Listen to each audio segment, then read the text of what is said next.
Bienvenue à chacun et à chacune. On est content de vous accueillir. Si vous êtes parmi nous peut-être pour la première fois, soyez les bienvenus. Ce matin, j'aimerais commencer le partage de la parole de Dieu avec une question, ou plutôt deux. Qui parmi vous, alors je vais vous demander de lever la main, comme ça me permettra de voir s'il y a des grandes différences au milieu de nous. Qui parmi vous pense que ce sont nos actions qui déterminent qui nous sommes, notre identité? Si vous pensez que c'est le cas, que c'est ce qu'on fait qui détermine ce que nous sommes. Qui parmi vous pense ça? Ok, une main timide, deux mains, trois mains. Ok, alors qui pense plutôt que notre identité doit déterminer ce que nous faisons? Il y a un peu plus de mains. Ok, très bien. Alors, en vérité, ce n'est pas une question si simple que ça à répondre. Bien souvent, lorsqu'on va se présenter, on va se présenter au travers de nos activités. Quand ça vous arrive aussi, il n'y a pas que moi. Quand vous rencontrez quelqu'un, dire bonjour, voilà, Fabien Bonnet, je suis pasteur. Mais la réalité, c'est que même dans nos premières questions, nous aussi, on va poser cette question aux autres. Qu'est-ce que tu fais dans la vie ?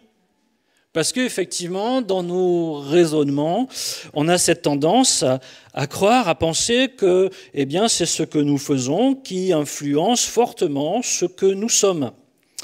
Et d'ailleurs, c'est une des raisons pour lesquelles, à l'âge de la retraite, lorsque vient la retraite, beaucoup vivent une crise d'identité. Parce qu'effectivement, si notre activité définit ce que nous sommes, alors lorsque notre activité change, il est normal de se poser la question, mais qui suis-je ?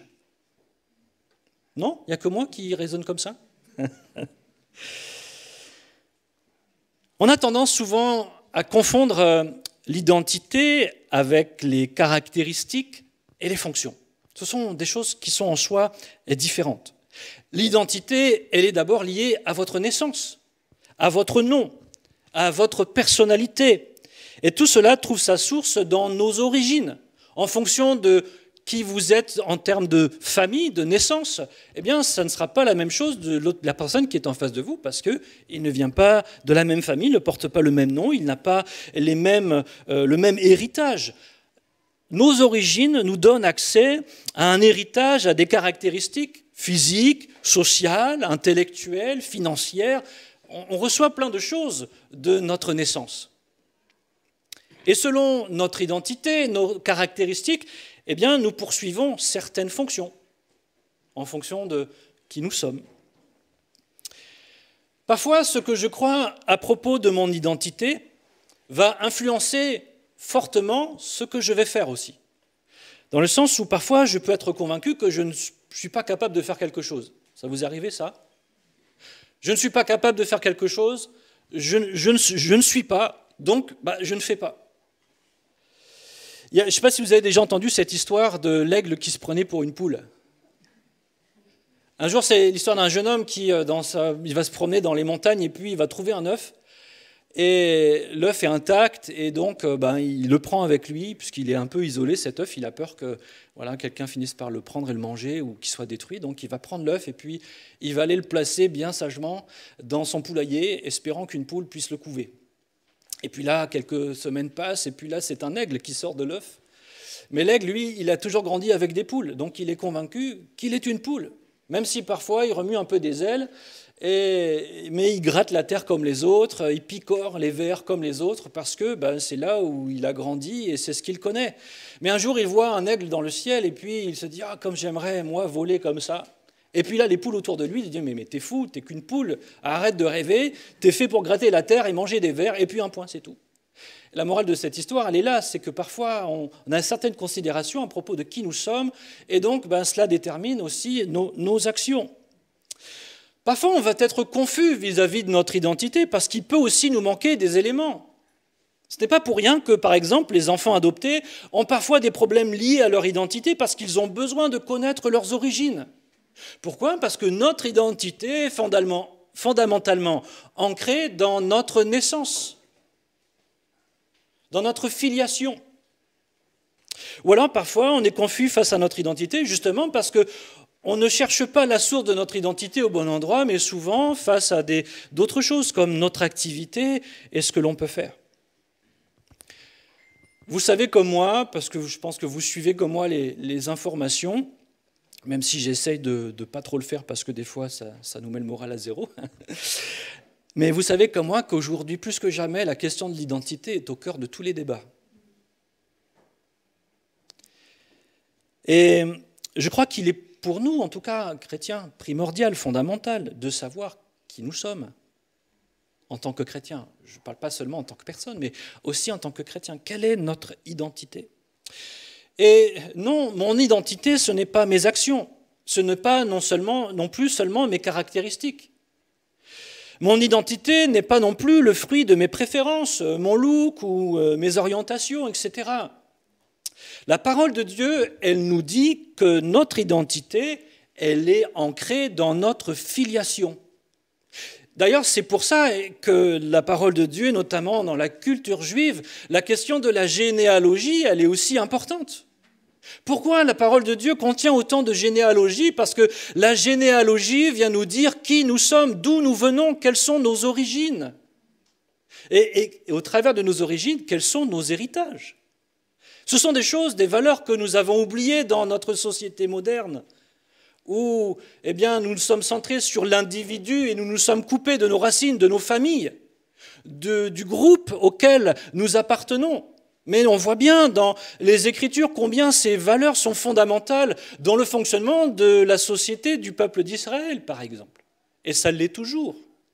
J'ai été frappé une fois, j'ai eu l'occasion d'aller visiter la synagogue à Versailles, et le rabbin faisait sa présentation, etc., etc. Et j'étais frappé de voir que combien encore aujourd'hui ils sont attachés aux généalogies, d'expliquer de où ils viennent, de leur filiation, en fait. Et je crois que nous, on a perdu ces valeurs-là, alors que pourtant elles sont fondamentales parce que la parole de Dieu nous dit que la source de notre identité, elle est dans notre filiation. Dans la chair, nous sommes tous faits de chair et d'os, n'est-ce pas ? Dans la chair, nous avons tous reçu un nom, des caractéristiques génétiques, des caractéristiques culturelles, sociales, mais aussi spirituelles. Et dans la chair, nous le savons parce que l'Écriture nous le dit, nous sommes tous descendants de qui ? De l'arbre ? Non ? Du singe ? Non ? D'Adam. Amen. Et que dit la parole de Dieu dans Romains 5, 12 ? C'est pourquoi, de même que par un seul homme le péché est entré dans le monde, et par le péché la mort, et qu'ainsi la mort a passé sur tous les hommes, parce que tous ont péché. On voit bien ici la question de la filiation, des héritages et de la transmission de génération en génération de caractéristiques. Et notre caractéristique spirituelle, celle que nous avons tous en commun parce que nous avons tous la même origine, Adam, c'est que spirituellement, dans la chair, nous sommes des pécheurs. Cela fait partie de notre identité dans la chair. Depuis Adam, de génération en génération, le péché fait partie de notre nature. Mais nous connaissons la bonne nouvelle. Par la foi. La foi en qui ? En quoi ? La foi dans le sacrifice parfait de Jésus. Que s'est-il passé ? Nous avons reçu une nouvelle identité. Oh là ! Amen, mais c'est une bonne nouvelle.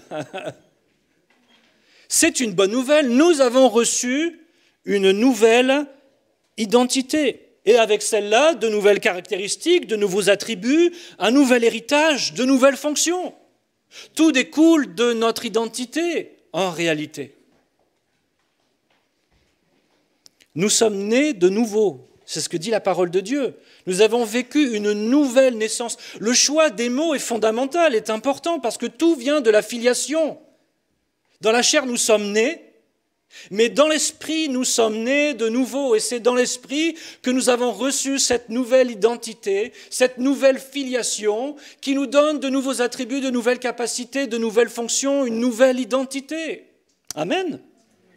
Nous avons, par Jésus-Christ, été adoptés, mais une adoption plénière, c'est-à-dire que nous avons reçu pleinement le nom de la famille de Dieu. Nous sommes fils et filles de Dieu. Amen. Je vais me réjouir un peu ce matin, excusez-moi. Mais moi, ça me réjouit de savoir que j'ai reçu un nouveau nom. Je fais partie d'une nouvelle famille. Non pas que j'ai honte de ma famille dans la chair. Ça pourrait être le cas parfois. Ce n'est pas le cas. Mais je suis encore plus fier de la famille spirituelle à laquelle j'ai été ajouté par la foi en Jésus-Christ. Et notre nouvelle identité en tant que chrétien, elle est là. Si nous devons chercher à quoi ou à qui nous identifier, c'est là que nous devons chercher. 2 Corinthiens 5,17 nous dit « Si quelqu'un est en Christ, il est une nouvelle création, une nouvelle créature. Les choses anciennes sont passées, voici, toutes choses sont devenues nouvelles. » Nous ne sommes pas porteurs d'une double identité. Et parfois, nous vivons comme si c'était le cas. Notre ancienne identité, elle est finie définitivement. Par la foi en Christ, c'est le symbole même du baptême. Nous sommes morts, enterrés, ensevelis avec Christ. Et lorsque nous sommes sortis par la puissance de la résurrection de cette eau des baptêmes, nous avons symbolisé quoi? Notre foi dans la résurrection en Christ étant comme une nouvelle création, une nouvelle créature avec une nouvelle identité. Amen. C'est pour ça que Paul, lorsqu'il dit dans les Romains 7, je ne fais pas le bien que je voudrais, etc., il dit, non de fois tout pas moi, mais le mal, le péché qui est en moi. Il se différencie puisque son identité, ce n'est plus celle d'Adam, celle qu'il a héritée d'Adam. Son identité, c'est celle qu'il est en Christ. C'est pour ça qu'il peut dire, non plus moi, mais le péché qui est en moi, non pas moi, mais ma chair, mon corps. Jean 1,12 nous dit également, mais à tous ceux qui l'ont reçu quoi? La parole de Dieu. Elle a donné le pouvoir de devenir enfants de Dieu. À ceux qui croient en son nom et qui sont nés, non du sang, ni de la volonté de la chair, ni de la volonté de l'homme, mais de Dieu. Amen. Nous sommes nés de Dieu, en Dieu, par la volonté de Dieu. Nous avons été engendrés, une filiation nouvelle au travers de Christ. Alors vous allez me dire, mais pasteur, pourquoi tu nous dis tout ça? Parce que notre identité, elle est fondamentale de la connaître, de se l'approprier, de la vivre. Parce qu'il n'y a rien de pire que de ne pas bien connaître son identité et de vivre en dehors de son identité. Et notre monde nous le démontre au quotidien. Des gens sont perdus, ne savent plus qui ils sont. Et ils cherchent un sens à leur vie en se réinventant une autre identité. Mais la parole de Dieu nous dit que nous avons reçu cette identité parfaite en Jésus-Christ. Et il faut que nous puissions la saisir. Je vous ai dit toutes ces choses parce qu'elles sont essentielles pour nous permettre de comprendre le texte que j'aimerais méditer avec vous ce matin. C'est un texte qui se trouve dans Éphésiens, chapitre 5. Et je vais lire seulement le premier verset pour commencer. Il dit ceci, « Soyez donc les imitateurs de Dieu, comme des enfants bien-aimés. Soyez donc les imitateurs de Dieu comme des enfants bien-aimés. » Ce verset répond à notre question du départ. Est-ce que ce sont nos actions qui déterminent notre identité ou est-ce que c'est notre identité qui doit déterminer nos actions? Merci. Merci. La réponse est là, sous nos yeux. C'est notre identité qui doit déterminer nos actions. Et ce ne sont pas nos actions qui définissent qui nous sommes. La parole de Dieu, elle nous appelle à vivre en conformité avec notre nouvelle identité, d'être alignés avec qui nous sommes, sans quoi on est incohérent. Et Paul, justement, ici, il reprend des termes de filiation. Il dit comme des enfants bien-aimés. Vous qui êtes nés de nouveau, avez reçu cette nouvelle identité, vivez en accord, en conformité avec qui vous êtes. Que vos actes démontrent que, véritablement, vous êtes enfants de Dieu. Nos actions ne déterminent pas notre identité, mais elles démontrent notre identité. C'est tout à fait différent. Apprendre à vivre dans notre nouvelle identité, bien sûr, c'est un apprentissage. De la même manière que nous avons appris à vivre avec notre identité dans la chair. On était un bébé tout petit, on a appris à parler, à communiquer, à trouver notre place, à mûrir. Eh bien, le même procédé prend place spirituellement puisque nous naissons de nouveau et au départ, nous sommes des bébés spirituels qui doivent apprendre à parler le langage du royaume de Dieu, à marcher non plus selon la vue mais par la foi. Amen. À dépendre du Saint-Esprit toujours davantage, à se laisser travailler dans nos vies pour que le processus de sanctification qui justement nous permet de devenir de plus en plus semblable à celui qui nous a engendrés puisse prendre sa posture, sa place dans notre vie. Mais Dieu merci, nous ne sommes pas seuls dans ce processus. Dieu nous a donné le Saint-Esprit pour que nous puissions nous saisir de cette nouvelle identité, la revêtir pleinement et aussi apprendre à nous dépouiller de notre vieille identité, de se dépouiller de la chair du vieil homme pour revêtir Christ. C'est une autre manière de dire, mais abandonne cette vieille identité, ce n'est plus toi, cette personne-là est morte, aujourd'hui tu es né de nouveau, tu es une nouvelle personne et il faut que tu apprennes à vivre selon cette nouvelle identité. Et plus on va cheminer, plus on va grandir en Christ, et plus justement ce processus de sanctification s'installe dans notre vie, plus nous commençons à manifester le fruit de cette nouvelle identité dans notre vie, par nos actes, par nos paroles, par notre manière de penser, par l'image que nous reflétons. Nous sommes appelés à refléter quoi? La gloire de Dieu. Amen. Romains 8,5 dit « Ceux en effet qui vivent selon la chair s'affectionnent aux choses de la chair, tandis que ceux qui vivent selon l'esprit s'affectionnent aux choses de l'esprit. » Ça doit être la tendance vers laquelle nous marchons chaque jour, de s'affectionner aux choses d'en haut, de les désirer, de permettre au Saint-Esprit de déployer pleinement cette nouvelle identité excellente et parfaite, l'héritage qui est le nôtre, de s'en saisir pour être pleinement l'humain parfait, à l'image de Christ, dans lequel Dieu prend plaisir. Amen. C'est pour ça que le verset clé de ce chapitre 5, c'est le verset 15.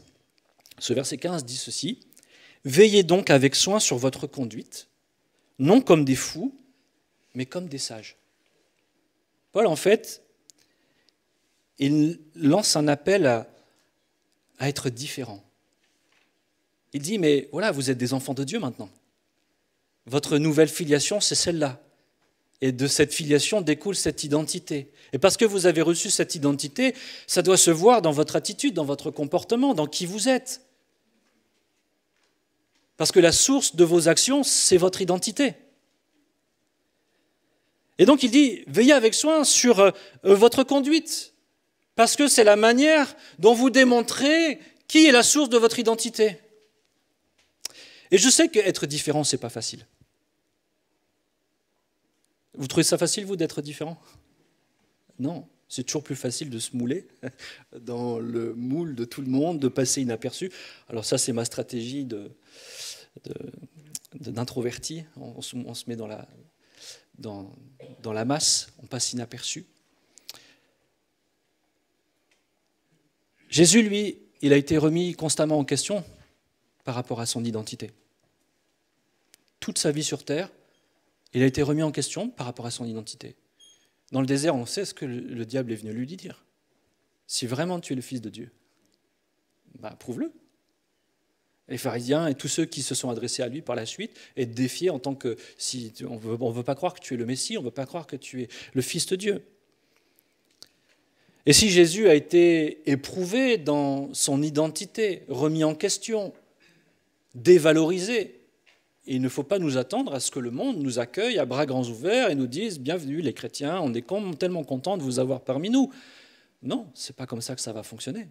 Mais pour autant, il est de notre responsabilité de vivre pleinement selon cette identité que le Seigneur nous a donnée à un prix important.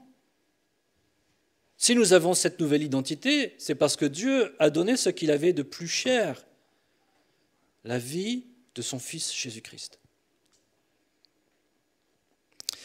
Et dans le passage qu'on va lire au fur et à mesure, Paul nous montre comment être différent. Parce qu'il ne suffit pas de dire « soyez différents ». Il faut qu'on réfléchisse à comment on peut mettre en œuvre cette différence au quotidien pour pleinement incarner cette identité nouvelle que nous avons reçue.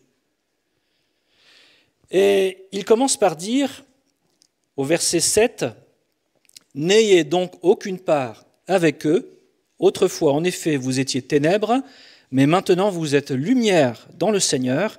Marchez comme des enfants de lumière. » Ici, Paul nous invite à comprendre que l'une des manières, il y en a deux, l'une des manières de démontrer notre différence, c'est d'être différent par contraste avec le monde. Être différent par contraste avec le monde. Faire contraste, se démarquer, être différent, ne rien avoir de commun avec le monde. Et Paul utilise une image très simple, la lumière et les ténèbres. Et nous savons que lumière et ténèbres ne peuvent pas se mélanger. Lorsque la lumière est, les ténèbres ne le sont plus. Et lorsque la lumière n'est pas, les ténèbres sont. On ne peut pas mélanger les deux. Et puis, il va développer au fur et à mesure de la manière dont nous pouvons faire contraste. Il dit au verset 3 que l'inconduite, toute forme d'impureté ou la cupidité ne soit même pas mentionnée parmi vous comme il convient à des saints. Ici, l'apôtre Paul nous dit clairement qu'il nous faut rejeter le péché et l'impureté dans notre attitude. C'est un des moyens par lesquels nous allons faire contraste, notre comportement, notre attitude, de ne rien avoir en commun avec l'attitude et le comportement du monde. Alors, on comprend assez facilement ces versets, de ne pas nous conduire comme un pécheur, tout simplement. Mais ici, les mots que l'apôtre Paul va utiliser parlent tout particulièrement des péchés sexuels, de l'inconduite sexuelle. Alors on sait qu'aujourd'hui, dans notre monde, le péché est normalisé, encouragé, validé, et ça ne pose pas de problème à personne, c'est la norme. Et ne pas pécher, ne pas cautionner, ne pas agir comme le monde agit, eh bien ça vient interpeller le monde, ça dérange même. Ça dérange qu'on parle de pureté, ça dérange quand on parle d'abstention, ça dérange quand on parle d'obéissance. Ce sont des mots que le monde ne veut pas entendre, mais pour autant, ils ont tout leur sens. Et si Paul insiste autant sur la question des péchés sexuels, c'est parce que les péchés sexuels, parmi l'ensemble des péchés, ils sont tous graves. Mais ce sont ceux qui ont le plus d'impact sur notre identité, sur notre rapport aux autres, sur l'image que nous avons même de nous-mêmes. Et je crois que, quoi qu'on puisse dire aujourd'hui, même si nous sommes appelés à être le saint comme Dieu est saint, à revêtir cette identité d'être les imitateurs de Dieu, je crois que beaucoup de chrétiens, de chrétiennes luttent aujourd'hui avec les péchés sexuels. Que ce soit la pornographie, le flirt, la sexualité en dehors du mariage, la légèreté dans nos rapports l'un avec l'autre, le non-respect du mariage. Ces choses ont un impact sur notre vie. Et le Seigneur nous dit, mais n'ayez rien de commun avec le monde. N'ayez rien de commun avec le monde. En réalité, ce que le monde cherche au travers de ces choses, c'est l'amour. Mais le monde confond l'amour et la sexualité. La sexualité n'est qu'une expression de l'amour, mais ce n'est pas l'amour. J'aimerais te dire, si tu luttes avec un de ces péchés, mon frère, ma sœur, cet amour que tu cherches, ce réconfort peut-être, cette valeur que tu cherches au travers de ces choses, tu la trouveras seulement en Christ. Parce que le véritable amour, il est là, dans ta relation avec le Seigneur. Tu n'as pas besoin de te salir, de te rendre impur, de te méprendre dans ta valeur pour te sentir aimé. Dieu t'aime et il veut renouveler ton cœur. Amen. Si tu es en prise avec ce péché, tu peux demander pardon à Dieu, revenir de ces mauvaises voies et chérir la pureté, la sainteté qui convient à ton identité, à ton rang, à ta famille. Tu es fils et fille de Dieu. Et si tu as besoin de ressentir le véritable amour, ne va pas le chercher dans ce que le monde te propose, parce que tu ne le trouveras jamais. Jamais. jamais. Mais en Christ, tu peux trouver cet amour que tu cherches. Et j'aimerais t'encourager en tout cas vraiment à mettre ta vie en règle.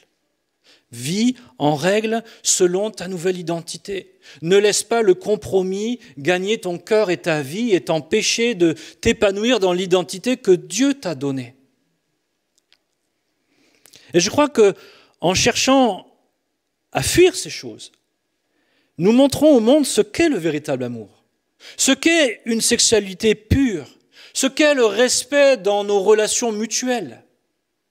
D'ailleurs, Jésus nous le dit, c'est à l'amour que nous avons les uns pour les autres que le monde verra que véritablement nous sommes ses disciples, que véritablement nous sommes fils et filles du roi des rois. Amen. Des rapports sains, purs. Et aujourd'hui, plus que jamais, les médias nous inondent de nouvelles tellement attristantes, d'hommes, de femmes qui abusent. Je ne vais pas aller plus loin là-dessus, vous avez compris là où je voulais en venir, mais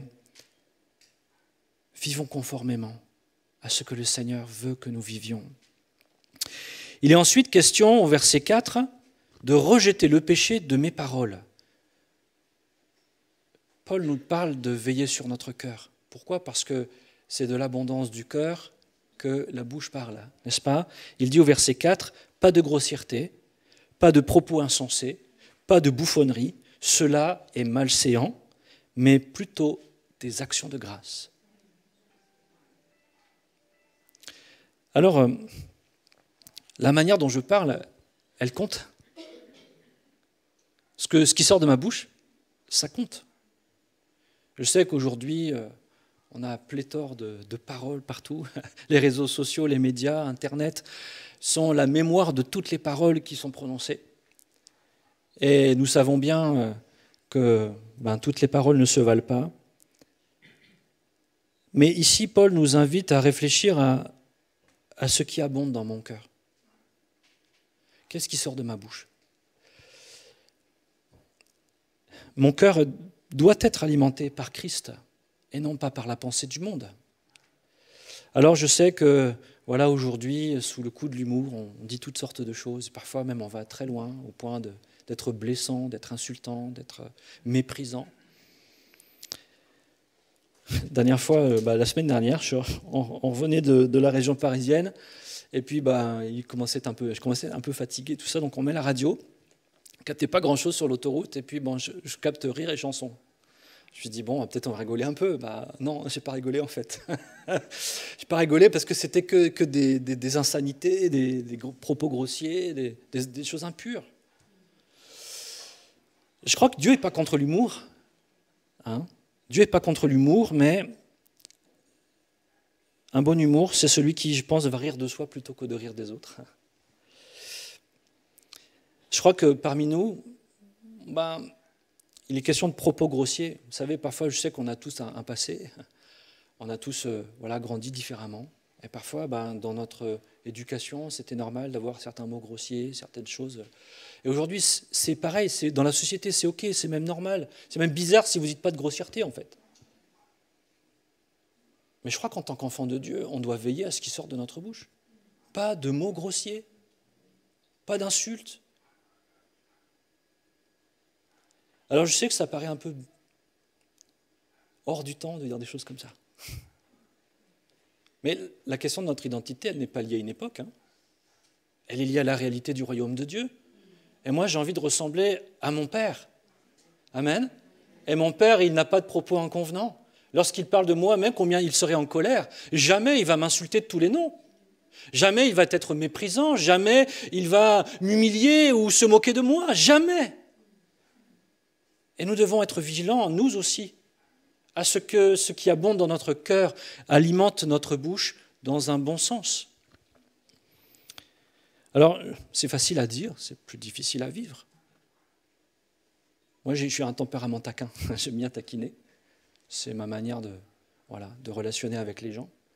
Mais j'ai appris à parfois pas dépasser les limites, mais avec douleur. Parce que des fois, on est lancé, on taquine, puis C'est le coup de trop, vous voyez. Je ne sais pas si ça vous est déjà arrivé à vous, mais en tout cas, moi, ça m'est déjà arrivé. Quand c'est comme ça, on regrette après, parce qu'on se rend compte qu'on a blessé quelqu'un. On se rend compte que peut-être on a été trop loin. Vraiment, prenons garde à ce qui sort de notre bouche. Il dit également, à la suite, rejeter les discours séducteurs. Paul nous encourage à veiller sur nos pensées. Versets 5 et 6, il dit « Car sachez-le bien, aucun débauché, impur ou cupide, c'est-à-dire idolâtre, n'a d'héritage dans le royaume de Christ et de Dieu. Que personne ne vous séduise par de vains discours, car c'est pour cela que la colère de Dieu vient sur les fils de la rébellion. » Aujourd'hui, je crois qu'une des tentations de l'Église, c'est de chercher à devenir cool, acceptable aux yeux du monde. Adopter une stratégie de séduction pour que maximum de gens viennent à l'Église en disant « Ouais, l'Église c'est cool ». Mais je crois que ce serait renier notre identité, renier qui nous sommes, renier celui ou celle que le Seigneur nous appelle à être. Et il y a toutes sortes de discours séducteurs qui cherchent à amoindrir le péché, à amoindrir le mal, en disant « mais c'est pas si grave, tout le monde le fait ». Et l'objectif, c'est que nous puissions faire des compromis avec ces choses. Mais la parole de Dieu nous dit clairement que la colère de Dieu vient sur ceux qui s'opposent à lui et sur les fils de la rébellion. Et moi, je n'ai pas envie que la colère de Dieu se manifeste sur ma vie. Et si Dieu se mettait en colère sur notre vie, c'est parce qu'il nous considère comme ses enfants et qu'il cherche à nous corriger. Non pas pour nous détruire, mais pour nous sanctifier, pour que nous devenions semblables à lui, pour que nous nous dépouillions de ce qui est un relent de notre chair.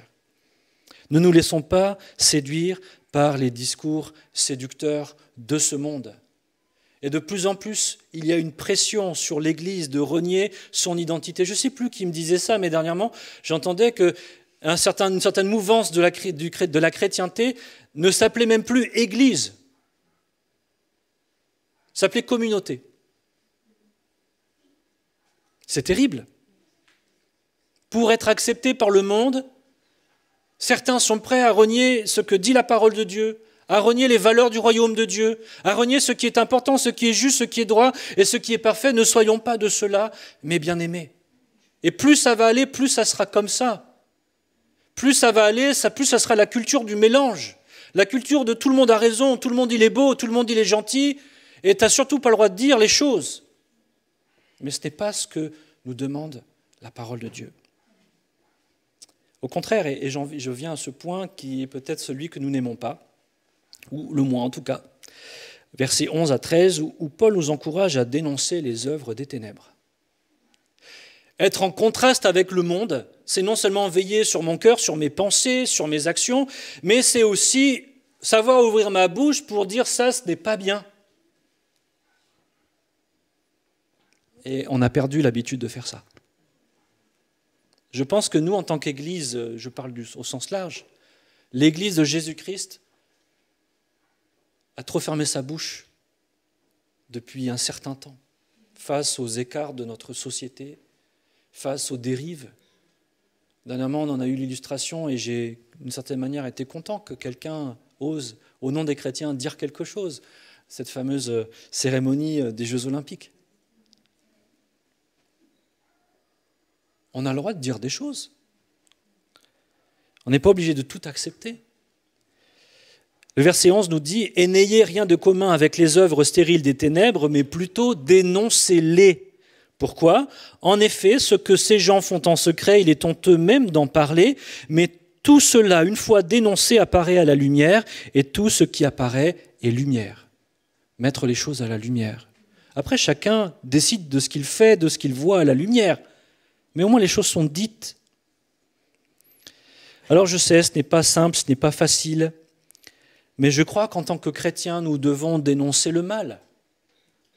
Avec amour, bien sûr, on n'est pas là pour juger les gens et les taper avec nos paroles comme des marteaux sur la tête. Avec amour, avec discernement, avec sagesse, mais il faut dire quand même. Martin Luther King a dit un jour « Ce qui m'effraie, ce n'est pas l'oppression des méchants, mais l'indifférence des bons ».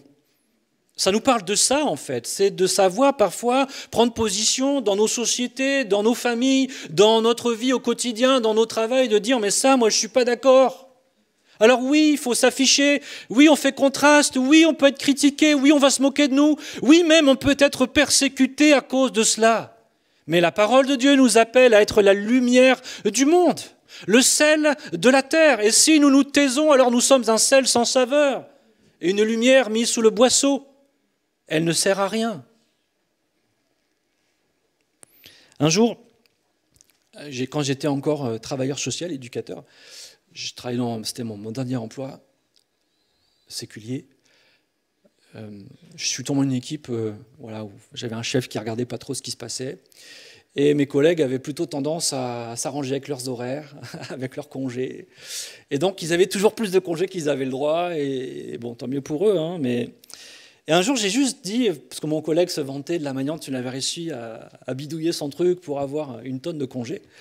Je l'ai juste regardé, je ne l'ai pas jugé. Je lui ai juste dit, écoute, je ne sais pas comment tu fais, mais moi, je ne pourrais pas. Je n'ai pas été plus loin que ça. Et là, il m'a regardé, il me fait, mais arrête, tu me fais culpabiliser. Ah bah ouais, mais ça, c'est ta conscience, mon frère, j'y peux rien, c'est comme ça. Mais des fois, c'est ça, dire la vérité. C'est simplement parler de nous-mêmes, sans être sur un ton accusateur. Mais de dire ça, moi, non, je ne cautionne pas, je ne valide pas. Ok, c'est vrai, on est peut-être le ronchon de service. Peut-être les gens vont nous stigmatiser, mais les gens vont voir en nous quelqu'un de droit, quelqu'un d'honnête, quelqu'un qui n'est pas hypocrite et qui dit ce qu'il pense vraiment, de la bonne manière, bien sûr. On a vu être différent par contraste avec le monde, mais Paul nous parle aussi d'être différent par similarité avec Dieu. C'est l'autre pendant. Parce qu'on ne peut pas seulement être qu'en opposition à quelque chose.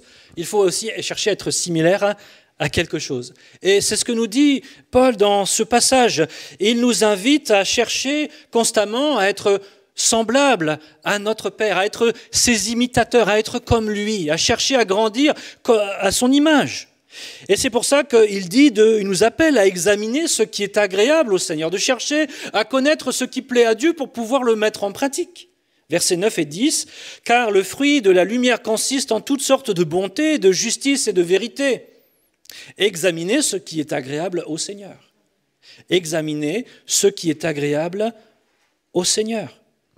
Nous devons chercher activement à plaire au Seigneur et à faire ce qui lui est agréable. C'est une excellente manière de lui démontrer notre amour. Quand on aime quelqu'un, on cherche dans les petits détails à qu'est-ce qui lui fait plaisir et comment je peux arranger les choses pour que ça lui fasse vraiment plaisir. C'est la même chose là. Dieu est notre Père. Et notre responsabilité, notre nouvelle identité doit nous amener à dire « Seigneur, qu'est-ce qui te plaît ? Je veux connaître ces choses parce que je veux me les approprier et les pratiquer parce que je veux te faire plaisir. La relation que j'ai avec toi, elle est importante, elle est fondamentale. Tu comptes pour moi. Je veux être comme toi, Père. » Ensuite, l'apôtre Paul nous invite à veiller sur notre conduite. Le verset 15 dit « Veillez donc avec soin sur votre conduite, non comme des fous, mais comme des sages. » Je vous l'ai déjà cité tout à l'heure, puisque c'était le verset clé de notre passage. Veillez sur sa conduite. Comment est-ce que l'on peut veiller sur sa conduite ? Eh bien, il continue, il dit « Rachetez le temps, car les jours sont mauvais. C'est pourquoi ne soyez pas sans intelligence, mais comprenez quelle est la volonté du Seigneur. Ne vous enivrez pas de vin, c'est de la débauche, mais soyez remplis de l'esprit. » Racheter le temps, c'est une expression pour dire saisissez toutes les bonnes opportunités qui se présentent devant vous de pouvoir faire et accomplir la volonté de Dieu. Amen. Et il dit, mais comment est-ce qu'on peut faire ça ? Eh bien, en cherchant non pas comme le monde à être rempli de vin et de tous les plaisirs qui nous abrutissent le cerveau, mais d'être rempli du Saint-Esprit pour savoir discerner, que notre intelligence soit renouvelée afin que nous puissions discerner ce qui est bien, ce qui est juste, ce qui est parfait, ce qui est agréable à Dieu et que nous puissions le pratiquer. Amen. Saisir les opportunités, dépendre du Saint-Esprit pour que notre vie soit utile entre les mains de Dieu. Ce doit être notre désir au quotidien, de dire « Seigneur, me voici, je m'offre à toi. Je veux être aujourd'hui encore entre tes mains, un instrument pour la justice. » C'est pas ce que Paul nous dit dans Romains 12 ? Offrez vos corps comme un sacrifice vivant. On veut s'offrir au Seigneur parce qu'on veut que notre vie soit utile et que toutes les occasions qui se présentent à nous de pouvoir témoigner, de pouvoir manifester le caractère de Christ, de dévoiler la réalité de notre identité en Dieu soit une réalité et pas juste un vœu pieux. Nous ne voulons pas, et on l'a chanté dans nos chants ce matin, nous ne voulons pas vivre une vie égoïste, centrée sur nous-mêmes. Et c'est tout ce à quoi le monde nous pousse en réalité. Toujours plus de loisirs, plus de plaisir, plus de ceci, plus de cela, mais jamais le cœur de l'homme n'est satisfait. En tant qu'enfant de Dieu, notre identité en Christ nous appelle à nous offrir pour que Christ soit glorifié au travers de nous. Et l'apôtre Paul nous invite dans les versets suivants aussi également à nous entretenir dans le Seigneur. Pour pouvoir être semblable à Dieu, il nous faut nous entretenir dans le Seigneur. Parce que la réalité, c'est que si on prend une analogie du froid et du chaud, nous vivons dans un monde extrêmement froid en comparaison de la chaleur puissante de Dieu. Permettez-moi l'image. Et nous sommes remplis, chaque fois que nous nous tenons dans la présence de Dieu, nous sommes acclimatés à la chaleur de Dieu, n'est-ce pas ? Et puis chaque fois que nous allons travailler, traverser le monde au quotidien, la froideur du monde capte notre chaleur. Et si on reste trop dans le monde, qu'est-ce qui se passe ? La chaleur s'évapore, on finit par devenir froid, tiède. Et on a besoin de s'entretenir dans le Seigneur, de renouveler cette chaleur, de renouveler cette vie que le Seigneur veut diffuser constamment et abondamment dans notre cœur. Et donc l'apôtre Paul dit « Entretenez-vous par des psaumes, des hymnes, des cantiques spirituels, chantez et célébrez le Seigneur de tout votre cœur. » Il faut qu'au quotidien, nous ayons cette relation, cette communion, cette vie de l'esprit avec Dieu pour que cette source qu'il est en nous continue de demeurer et que ce soit nous qui influencions le monde et non pas le monde qui nous influence. Amen. Et plus je m'entretiens dans le Seigneur, plus je deviens semblable à lui. Et plus je fais contraste avec le monde. Il dit aussi au verset 20, « Rendez toujours grâce pour toutes à Dieu le Père au nom de notre Seigneur Jésus-Christ. » Rendre grâce, c'est fondamental. Pourquoi ? Parce que rendre grâce, c'est se rappeler qui est notre Père. C'est volontairement se rappeler de ses bienfaits au quotidien et fortifier ma foi pour aujourd'hui et demain. Parce qu'en me souvenant de ce que Dieu a fait, de comment il a pourvu hier, de qui il est, alors mon cœur, ma foi est fortifiée pour aujourd'hui et demain parce que je sais que Dieu ne change pas. Et rendre grâce permet à mon esprit, à mon âme de me souvenir de toutes ces choses. Et c'est important de le faire parce que vous savez comme moi que nous sommes des êtres oublieux. Nous oublions facilement. Quand vient la difficulté, on oublie qui est notre Dieu. Parce qu'on a devant nous une grande montagne, un géant qui se dresse. Mais rendre grâce nous permet de nous souvenir et de n'oublier aucun des bienfaits de Dieu. Et de nourrir notre foi. Et de dire, ce Dieu qui a fait ça pour moi hier, il le fera encore aujourd'hui et demain. Montagne, loin de moi, ennemi tremblez, mon Dieu est tout-puissant. Amen. Et puis il termine avec ce verset 21. Comment être semblable à Dieu ? Il dit, soumettez-vous les uns aux autres dans la crainte de Christ. Soumettez-vous les uns aux autres dans la crainte de Christ. Je voudrais dire une chose simple. On a besoin des autres pour être rendu semblable à Dieu. Parce qu'on a besoin de modèles, on a besoin de gens autour de nous qui sont plus mûrs, qui vont peut-être nous diriger, nous corriger, nous rappeler à l'ordre, mais aussi nous montrer l'exemple, nous encourager, nous soutenir, nous fortifier, nous aider à ne pas baisser les bras, à garder le cap, à nous rappeler ce qui est important. Mais pour cela, nous avons besoin d'une soumission mutuelle et de réaliser avec humilité que nous ne savons pas tout, nous ne connaissons pas tout. Et Dieu a voulu l'Église pour cette fonction-là aussi, que dans cette soumission mutuelle, dans la crainte de Christ, nous puissions chacun nous encourager à grandir et à ressembler toujours davantage à notre Dieu. Amen. Je nous souhaite à chacun de pouvoir être le modèle de quelqu'un dans la foi. Parce qu'à la fois, ça nous motive, mais ça nous challenge aussi. Ça nous responsabilise vis-à-vis de notre propre vie spirituelle. Face à nos tentations, de dire, mais là, si je fais ça, quel impact ça va avoir sur tous les gens qui sont autour de moi, dans la crainte de Christ. Nous sommes une famille, et la famille, c'est important. C'est pour ça qu'on a besoin de l'Église. Alléluia. J'en viens à ma conclusion. Je vais être très court. Soyons différents. Assumons d'être différents. Cherchons à être différents. N'ayons pas honte de qui nous sommes, de notre identité. Soyons-en fiers. Notre monde a la marche des fiertés. Nous, on sait que ce n'est pas des fiertés. En tout cas, ils ont le droit d'être fiers de ce qu'ils veulent. Mais nous savons quelle est notre filiation. Qui est notre Père? Quel est notre nom? Quel est notre héritage? Quelle est notre place? Et nous avons tous les droits du monde d'être fiers de qui nous sommes, non pas de nous-mêmes, mais de Christ en nous. Amen. Alors, marchons la tête haute. Soyons fiers de ressembler à Dieu. Cherchons à progresser dans cette direction. N'ayons pas peur de faire contraste avec le monde, de dénoncer le péché, de le fuir dans nos comportements, dans nos cœurs, dans nos pensées, dans notre bouche. Dans tous les domaines de notre vie, soyons séparés du péché. Et si nous luttons avec cela, le Saint-Esprit est là pour nous donner la force et la capacité de dire non, de résister au diable. Et il va fuir loin de nous.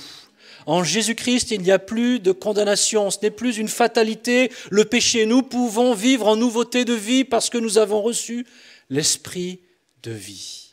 Amen. On prie ensemble. Père, merci pour ta parole qui nous encourage ce matin, parce que tu nous rappelles que tu es notre Père et que tu es la source de notre identité. Apprends-nous encore à mieux comprendre qui nous sommes en toi, à chérir chacune de ces choses, à ne pas avoir peur ni honte d'être différent. Je sais que c'est beaucoup de challenges et tu le sais mieux que nous encore. Tu connais nos vies et tu sais combien parfois, Seigneur, nous sommes tentés de mettre en dessous, de cacher qui nous sommes, par peur de représailles, par peur de moqueries, par peur d'être différents. Mais ta parole nous demande d'assumer et nous promet que ton Saint-Esprit nous donnera la force et la capacité d'assumer d'être comme toi. Seigneur, je prie vraiment que ton esprit soit déversé comme tout à nouveau sur nos cœurs, sur nos vies, afin que, Seigneur, nous soyons tes témoins là où tu nous places, que nous reflétions ta gloire, Seigneur, dans nos familles, dans notre travail, Seigneur, dans nos relations avec nos voisins, avec les gens qui nous voient vivre au quotidien, qu'ils voient ta gloire au travers de notre vie. Je prie, Seigneur, que tu nous aides à marcher dans la sanctification, à prendre les choix difficiles de quitter le péché et le compromis sous toutes ses formes. De nous donner, Seigneur, un désamour pour le péché et un amour pour la sainteté. À chercher, Seigneur, ce qui te plaît et à le pratiquer au quotidien. Merci parce que dans tout cela, nous ne sommes pas seuls. Tu nous as donné ton esprit et tu veux que ces choses, nous marchions de progrès en progrès. Alors je te bénis pour la famille que nous avons ici à Chambéry. Merci pour la famille de Dieu. Merci pour les frères et pour les sœurs. Et je prie que chacun, Seigneur, se saisisse pleinement de cette identité en toi et vive, Seigneur, cette nouveauté de vie. Témoigne puissamment de qui tu es et remporte les victoires, Seigneur, sur l'ennemi, sur le péché, sur les mensonges. Et témoigne, Seigneur, par son obéissance et sa soumission à ton Saint-Esprit, de la grandeur de ton nom. À toi soit toute la gloire, Père. Merci pour ta parole qui nous encourage. Amen. Amen.